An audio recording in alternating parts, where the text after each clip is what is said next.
The city breathes salt and music. Streetcars hum past hotels with electric lights. On the beach, children chase a tide that has never once climbed past their ankles, 8 feet above the water. That is all that separates this place from the sea. No one here calls it a risk. They call it home. A weatherman watches the barometer fall and tells himself it is nothing. A harbor master ties down ships that will be matchwood by midnight.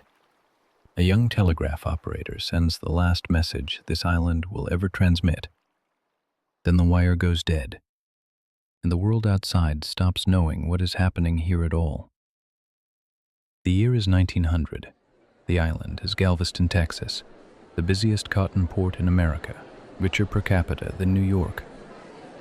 Wide avenues, opera houses, a boardwalk built for leisure, not survival.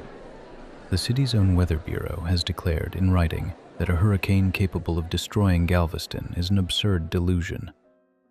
The Gulf is too shallow, they say, the shoreline too gentle. A seawall has been proposed and rejected more than once, too expensive for a danger no one believes is real. 300 miles south, Cuban meteorologists are tracking a storm crossing the island of Cuba and watching it strengthen instead of break apart. They send warnings north. The U.S. Weather Bureau, distrustful of Cuban forecasting, downgrades the alarm before it ever reaches Texas. The storm enters the Gulf of Mexico. The Gulf, warm as a bath in September, does not weaken it. It feeds it. September 8th begins clear. Then the swells come, long, slow, wrong. Waves rolling in from a sky that is still blue. By midday, the streets nearest the beach are ankle-deep. By early afternoon, knee-deep. The tide does not retreat between waves anymore. It only rises. A mother moves her children's mattresses to the upper floor, telling herself this is caution, not fear. A dock worker watches the harbor swallow a pier he has walked every day for a decade. A weatherman climbs to his roof, raises a hand into wind that is no longer wind but a wall, and understands, too late to do anything but watch, exactly how wrong the Bureau has been. By evening, the wind is sustained beyond anything an American city has recorded before. Roofs lift whole into the dark. Telegraph poles fall in rows like a hand sweeping a table clear. And then the water stops rising, slowly.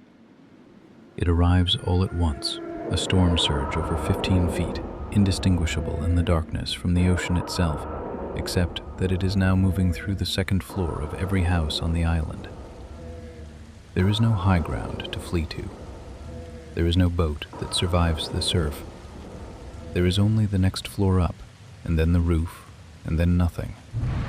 Families lash themselves together with rope and curtain cord, a single decision made in the dark. If we go together. Houses are torn from their foundations and become rafts, then become debris, then become part of a wall of wreckage 3 miles long, grinding through the city, crushing everything still standing in its path. When the wind finally falls just after midnight, the silence is its own kind of horror. No streetcars, no music, no city. Morning reveals an island scraped down to its foundations. Entire blocks are simply gone, not damaged, erased. The ground itself rearranged by water. Between 6,000 and 12,000 people are dead. It remains to this day the deadliest natural disaster in United States history. A single night that killed more Americans than any hurricane, earthquake, or flood before or since. The survivors do not rebuild the way the city was. They rebuild the city 10 feet higher, pumping sand beneath every surviving structure, raising homes, churches, an entire downtown, inch by inch, until the ground itself stands above where the water reached. Then they build the wall the city refused to build before, 17 feet of concrete and granite facing the Gulf that still stands today. Galveston survived the night the sea arrived uninvited. It is not forgotten the cost of believing it never would. The sea does not warn twice. It only waits to see if you were listening the first time.